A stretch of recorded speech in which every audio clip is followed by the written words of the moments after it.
everybody, it's Eric Papenfuse. It's Friday, so it must be a buy day. And last week I promised you a sneak peek of our new collectibles room at Midtown Scholar. So come on in and let's check it out together. You see, we're right outside and next to the original Scholar, but the collectible room has its own door and its own entrance. When you come in this way through the foyer, you'll see all the processing that's going on. This is very much a work in process, but it's going to be terrific when we're finished.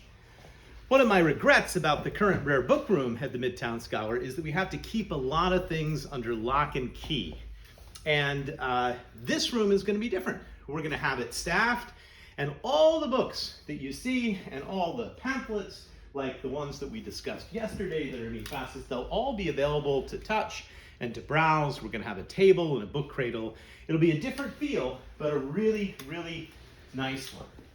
So this is the collectible room, and I thought today we could talk a little bit about ephemera.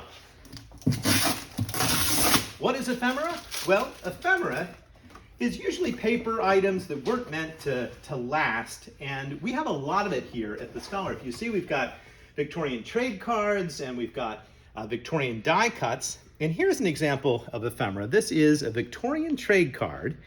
And what's interesting, it's advertising a product that can be purchased in a drugstore. And what's particularly interesting is that it could be purchased right here in this very building at Charles George's German Druggist at 1306 North 3rd Street, which is where we're standing. And even more interesting, we've got lots of postcards as well here, many with views of Harrisburg that you've probably never seen before, all reasonably priced, $3 to $5. This is a postcard of the very building that we're in. You can see that it had counters. It even sold postcards back at the turn of the century. And one of the neat features is, do you see the tin ceiling in the postcard from the turn of the century? Well, let's look up. And if you look up, you'll see we have the original ceiling here as pictured in this circa 19-teens postcard. We also have a lot of photography here in with ephemera. We have things called cartes de visite, which are these small format sort of Civil War era cards. This is Simon Cameron, owner of the Simon Cameron Mansion in Harrisburg, which is still existing today. And later on, they were replaced by a larger format card called a cabinet card. We've got lots of those cabinet cards for sale here. And this is E.J. Stackpole. It's actually signed by Stackpole, and he was a newspaper publisher here in Harrisburg, but he also founded Stackpole Books, which is still in business today, now on the West Shore. One of my personal favorite ephemera items are stereoviews. We've got hundreds and hundreds of stereoviews. This is a viewer, and what it does is it takes both of your eyes, combines them into one view, and it creates a 3D view, which is why these stereoviews, let me show you one up close, have always two photos. And in some cases, these are always original photos and the only known photos of things. This is a photo of Shipoke and John Harris's grave. Do you see the fence there? That grave is still visible today in Harris Park. And some of these trees that you see planting in the stereo view are also still around today. This is 150 years old, and those trees are still there in Harris Park. All right, I wanted to do a book as well, and a fun book I thought today would be a book by one of our best-selling authors here at the Scholar, Charles Bukowski.